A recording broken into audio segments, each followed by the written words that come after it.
कहानी का नाम है भोजन के दौरान मौन रहने का महत्व। कथा सिद्धार्थ के जीवन के उस दौर की है जब वे बुद्धत्व को प्राप्त नहीं हुए थे और निरंजना नदी के तटीय वनों में वृक्ष के नीचे ध्यान करते थे। सिद्धार्थ प्रतिदिन ध्यान करने के बाद पास के किसी गांव में चले जाते और भिक्षा मांगकर लौट आते। कुछ दिनों बाद उन्होंने भिक्षाटन पर भी जाना बंद कर दिया, क्योंकि एक गांव के प्रधान की छोटी बेटी सुजाता उनके लिए नित्य भोजन लाने लगी। कुछ दिनों के बाद उसी गांव का एक चरवाहा भी सिद्धार्थ से प्रभावित होकर उनके पास आने लगा। उसका नाम स्वस्ति था। एक दिन स्वस्ति से सिद्धार्थ बातें कर रहे थे कि सुजाता भोजन लेकर आई। जैसे ही सिद्धार्थ ने भोजन करना शुरू किया, उन्होंने बातचीत बंद कर दी। स्वस्ति ने बात करने की कोशिश की तो सिद्धार्थ ने इशारे से उसे चुप करा दिया। जितनी देर तक वे भोजन करते रहे, बिल्कुल चुप रहे। स्वस्ति को हैरानी हुई।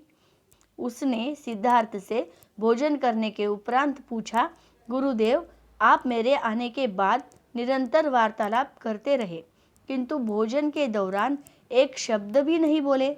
मैं तो भोजन करते करते भी बातें कर लेता हूँ।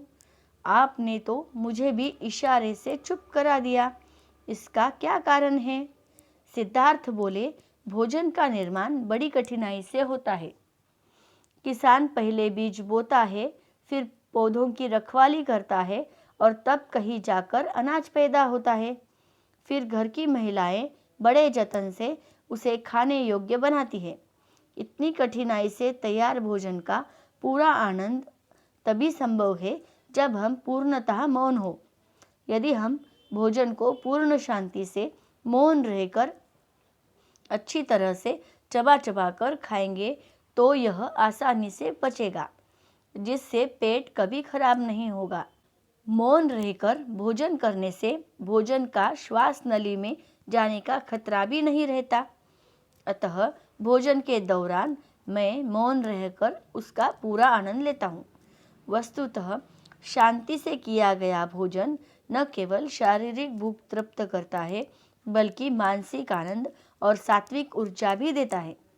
अगर आपको ये कहानी अच्छी लगी तो लाइक करना, कहानी कैसी लगी कमेंट करके ज़रूर बताना। साथ ही अपने दोस्तों, रिश्तेदारों के साथ शेयर ज़रूर करना और इसी तरह शिक्षाप्रद कहानियों के लिए हमारा चैनल सब्सक्राइब करना ना भूलना। कहानी सुनने के लिए धन्यवाद।